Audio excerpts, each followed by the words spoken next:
एक साहूकार था जो भगवान शिव का अनन्य भक्त था। उसके पास धन धान्य किसी भी चीज़ की कोई कमी नहीं थी, लेकिन उसकी कोई संतान नहीं थी और वह इसी कामना को लेकर रोज शिव जी के मंदिर में जाकर दीपक जलाता था।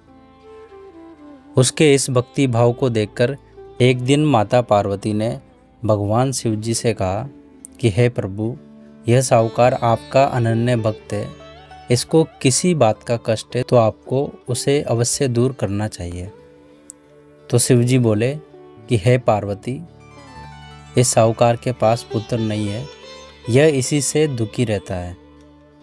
माता पार्वती कहती है, हे ईश्वर, कृपा करके इसे पुत्र का वरदान दे दीजिए।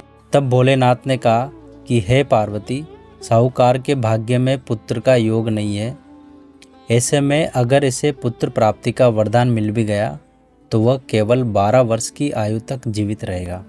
यह सुनने के बाद भी माता पार्वती ने कहा, हे प्रभु, आपको इस साहूकार को पुत्र का वर देना ही होगा, अन्यथा भक्त क्यों आपकी सेवा पूजा करेंगे। माता के बार बार कहने से भोलेनाथ ने साहूकार को पुत्र का वरदान दिया, लेकिन यह भी कहा कि वह केवल 12 वर्षों तक ही जीवित रहेगा। साहूकार यह सारी बातें सुन रहा था, इसलिए उसे न तो खुशी हुई और न ही दुख। वह पहले की तरह ही भोलेनाथ की पूजा अर्चना करता रहा। उधर सेठानी गर्भवती हुई और 9वें महीने उसे सुंदर से बालक की प्राप्ति हुई।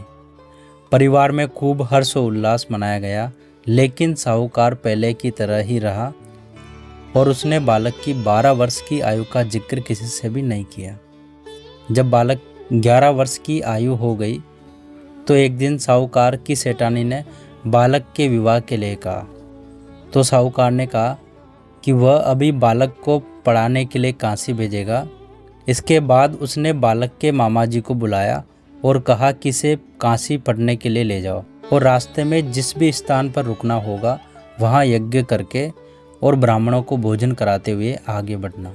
और वे इसी तरह करते हुए जा रहे थे कि रास्ते में एक राजकुमारी का विवाह था। जिससे उसका विवाह होना था वह एक आंख से काना था। तो उसके पिता ने जब अति सुंदर साहूकार के बेटे को देखा तो उनके मन में आया, क्यों ना इसे ही घोड़ी पर बिठाकर शादी के सारे कार्य संपन्न करा लिए जाए। तो उन्होंने मामा से बात की और कहा इसके बदले में वह अथाह दान देंगे, और वह भी राजी हो गए। इसके बाद साहूकार का बेटा विवाह की बेदी पर बैठा और जब विवाह कार्य संपन्न हो गए, जाने से पहले उसने राजकुमारी की चुनरी के पल्ले पर लिखा था कि तेरा विवाह तो मेरे साथ हुआ, लेकिन जिस राजकुमार के साथ भेजेंगे वह तो एक आंख से काना है। इसके बाद वह अपने मामा के साथ काशी के लिए चला गया। उधर जब राजकुमार ने अपनी चुनरी पर यह लिखा हुआ पाया तो उसने राजकुमार के साथ जाने से मना कर दिया। तो राजा ने भी अपनी पुत्री को बारात के साथ विदा नहीं किया। बारात वापस लौट गई। उधर मामा और भांजे काशी पहुंच गए। एक दिन जब मामा ने यज्ञ रखा था और भांजा बहुत देर तक बाहर नहीं आया तो मामा ने अंदर जाकर देखा तो भांजे के प्राण निकल चुके थे। वह बहुत परेशान हुए, लेकिन सोचा कि अभी रोना पीटना मचाया तो ब्राह्मण चले जाएंगे और यज्ञ का कार्य अधूरा रह जाएगा। जब यज्ञ संपन्न हुआ तो मामा ने रोना पीटना शुरू किया। उसी समय शिव पार्वती उधर से जा रहे थे। तो माता पार्वती ने शिव जी से पूछा, हे प्रभु, ये कौन रो रहा है। तभी उन्हें पता चलता है यह तो भोलेनाथ के आशीर्वाद से जन्मा साहूकार का पुत्र है। तब माता पार्वती कहती है, हे स्वामी, इसे जीवित कर दे, अन्यथा रोते रोते इसके माता पिता के प्राण निकल जाएंगे।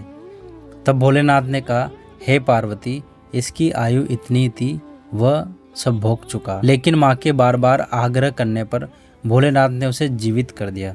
लड़का ओम नमः शिवाय करते हुए उठा और भांजा मामा दोनों ने ईश्वर को धन्यवाद दिया और अपनी नगरी की ओर लौटे। रास्ते में वही नगर पड़ा और राजकुमारी ने उन्हें पहचान लिया। तब राजा ने राजकुमारी को साहूकार के बेटे के साथ बहुत सारे धन धान्य के साथ विदा किया। उधर साहूकार और उसकी पत्नी छत पर बैठे थे। उन्होंने यह प्रण रखा था, यदि उनका पुत्र सकुशल न लौटा तो वह छत से कूदकर अपने प्राण देंगे। तभी लड़के के मामा ने आकर साहूकार के बेटे और बहू के आने का समाचार सुनाया, लेकिन वे नहीं माने। तो मामा ने शपथ पूर्वक कहा। तब तो दोनों को विश्वास हो गया और दोनों ने अपने बेटे बहू का स्वागत किया। उसी रात साहूकार के सौपन में शिवजी ने दर्शन दिया और कहा कि मैं तुम्हारे पूजन से प्रसन्न हूँ। इसी प्रकार जो भी व्यक्ति इस कथा को पढ़ेगा या सुनेगा, उसके समस्त दुख दूर हो जाएंगे और मनोवांछित सभी कामनाओं की पूर्ति होगी। हर हर महादेव।